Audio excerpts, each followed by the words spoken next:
नमस्कार, स्वागत है आपका। महाभारत देख रहे हैं आप, मैं हूं आपके साथ अनामिका पांडे। महाभारत में आज बात करेंगे मुंबई में हुई बैठक की भी, क्योंकि विपक्ष की 2 दिन की बैठक खत्म हो गई है। वहीं दूसरी ओर दिल्ली से जो ऐलान किया गया उससे मुंबई में भी खलबली मच गई है। मुंबई में विपक्ष की तीसरी बैठक खत्म हो गई तो 2 दिन तक चली इस बैठक में INDIA के नेताओं ने अपने गठबंधन के और मजबूत होने का दम भरा है। तो दिल्ली में सरकार ने एक ऐसा ऐलान कर दिया जिससे यहां से 1400 किलोमीटर दूर बैठे विपक्ष के तमाम नेताओं में खलबली मच गई। तभी तो बैठक खत्म होते ही कांग्रेस अध्यक्ष बैठक का एजेंडा भूलकर संसद के विशेष सत्र पर फोकस करने लगे कि आखिर बुलाया क्यों गया है सत्र।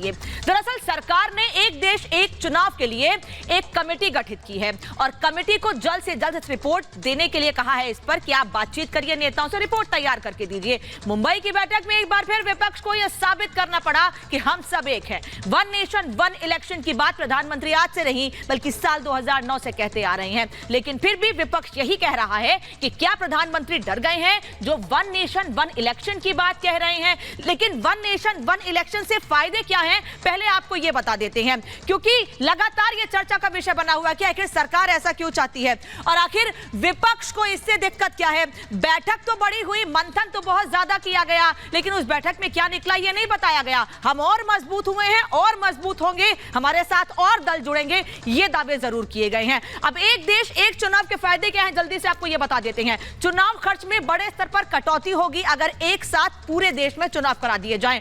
अलग अलग वोटर लिस्ट नहीं बनानी पड़ेगी, क्योंकि हमेशा राज्यवार और फिर देश के हिसाब से वोटर लिस्ट तैयार करनी पड़ती है। प्रशासनिक काम की क्षमता बढ़ेगी, क्योंकि प्रशासनिक क्षमता चुनाव में लग जाती है, हर बार हम ये देखते हैं। नीति कार्यक्रम बगैर रुके चल सकेंगे, क्योंकि नेता भी तमाम लोगों के बीच जाते हैं, जनता के बीच जाते हैं, ऐसे में कार्यक्रम रुकते हैं, काम रुकते हैं, जनता के लिए उठाए गए कदमों में कहीं ना कहीं बाधा आती है। मतदाताओं को वोट करने में आसानी होगी, एक बार जाएंगे वोट कर सकेंगे और इससे वोटिंग परसेंटेज भी बढ़ेगा। विकास कार्य बाधित नहीं होंगे, जो लगातार सरकार कहती आ रही है हमारा एजेंडा विकास करना है, उसी पर फोकस है। योजनाएं लागू करने में आसानी होगी, पूरे देश में एक साथ चुनाव होने से वोटिंग प्रतिशत में भी इससे इजाफा होगा, ये मैंने पहले भी आपको बताया। चुनावी मोड में नहीं रहेंगी पार्टियां, हर समय चौथे पांचवें महीने में पार्टियां चुनावी मोड में रहती हैं और इसीलिए सरकार ये चाहती है, प्रधानमंत्री ये चाहते हैं, वो कहते रहे हैं बार बार। जब वो प्रधानमंत्री नहीं थे तब भी वो ये बात कहते थे कि एक देश में एक चुनाव होना चाहिए, इससे जनता को भी फायदा होगा और रिसोर्सेज का वेस्टेज भी नहीं होगा। मुंबई का रुख कर लेते हैं। मुंबई से हमारे सहयोगी हिमानी जुड़ रही हैं, जो लगातार विपक्ष की बैठक पर नजर बनाए हुए हैं, हर अपडेट हम तक पहुंचा रही है। हिमानी, बहुत सारी बातें हुई हैं, अगली बैठक कहां होगी, क्या होगा, यह भी तय हो गया होगा, थोड़ी देर में साफ हो जाएगा, लेकिन चेहरा कौन होगा, आगे नीति क्या होगी, तैयारी क्या है, इस पर कोई फोकस नहीं रहा आज प्रेस कॉन्फ्रेंस में।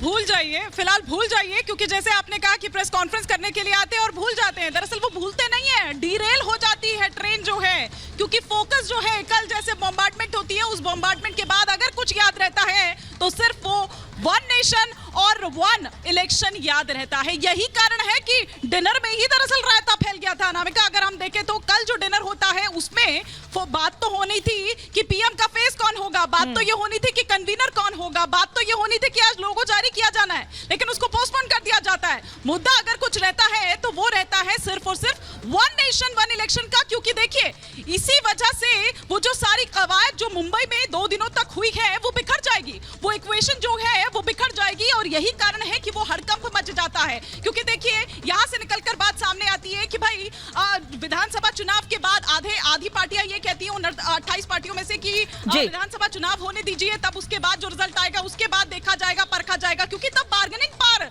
ये देखी जाएगी कि किसकी ज्यादा है, उस हिसाब से वो बार्गेन करेगा। तो कोई और इस बात का जिक्र हिमानी हम लगातार करते आ रहे हैं, कहीं ऐसा ना हो कि 5 साल के लिए 5 अलग अलग प्रधानमंत्री बनाने पर मुहर लग जाए और जनता ये महसूस करे कि भाई हमने किसको वोट दिया था, हमारा नेता कौन है। धन्यवाद आपका इस तमाम जानकारी के लिए। लेकिन आखिर विपक्ष को डर क्यों है वन नेशन वन इलेक्शन से, ये भी आपको बता देते हैं, क्योंकि विपक्ष की ओर से लगातार सवाल खड़े किए जा रहे हैं और तरह तरह की दलील विपक्ष दे रहा है कि एक साथ चुनाव पूरे देश में नहीं होने चाहिए। पहला डर तो यह है कि मोदी लहर में चुनाव कहीं ना हार जाए विपक्ष, जो कुनबा जोड़ा जा रहा है कहीं वो कुनबा टूट ना जाए और चुनाव ना हार जाए। दूसरा डर यह है कि राष्ट्रीय पार्टियों का दबदबा इससे बढ़ेगा और क्षेत्रीय पार्टियों के लिए चुनौतियां और ज्यादा बढ़ जाएंगी कि अपने आप को अपने स्टेट लेवल पर किस तरह से मजबूत करें।